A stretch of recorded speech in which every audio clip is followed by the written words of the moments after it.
Hi there, it's Keith from the Evangelical Free Church Stony Stratford, and we're continuing our series of short talks in the book of Psalms. And today we're looking at Psalm 100.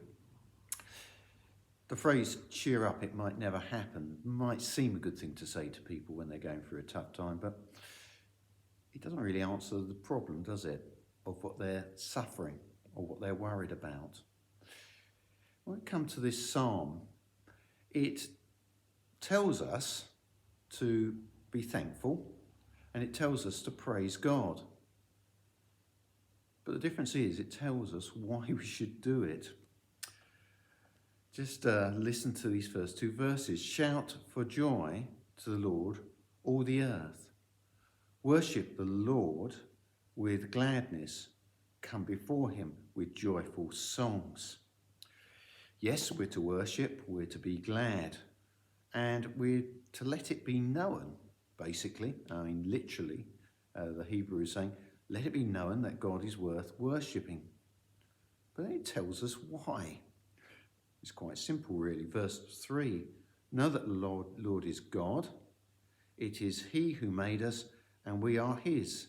We are his people, the sheep of his pasture. The point is, why should we praise and be thankful? Well, it's because God cares.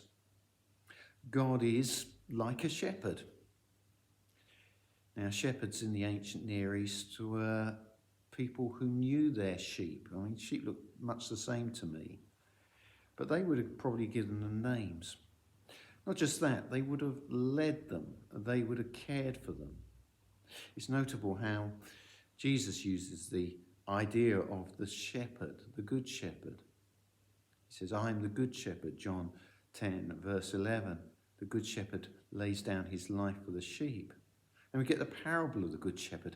He goes after the one sheep that's actually strayed. So this is why we can be thankful, and this is why we should worship God.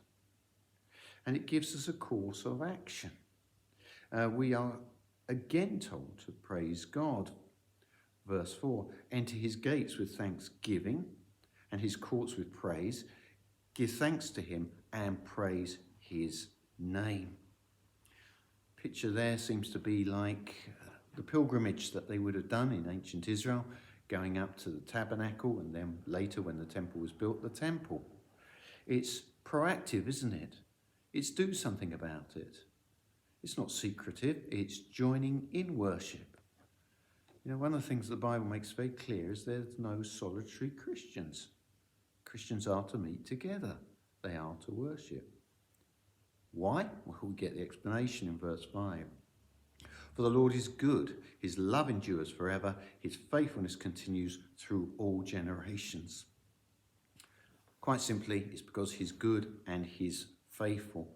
And the word that's used for God in this psalm is Lord. And Lord in capitals means Yahweh in the Hebrew. And Yahweh was the God of the covenant. This is the God who gave Moses his law. This is the God who spoke to his people and made promises to his people. And keeps, and this is most important, keeps his promises to his people. So we're not just told what to do. I remember once someone coming to me after a sermon when I preached on giving from 1 Corinthians. And she told me that she'd heard many sermons on giving, but she never really heard the reason of why we should give joyfully. Well, the psalmist doesn't make that mistake, does he? Yet she says, you can be joyful, and here are the reasons. In the end, this points forward, doesn't it? Any time it talks about the Lord being a shepherd, we think of the good shepherd, John 10, verse 11. The good shepherd who lays down his life for the sheep. And interestingly enough, in verse 14 of the same chapter, it says this, I am the good shepherd, I know my sheep, and my sheep know me.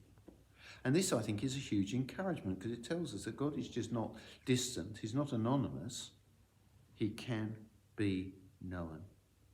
He is a God who wants a relationship with you and me.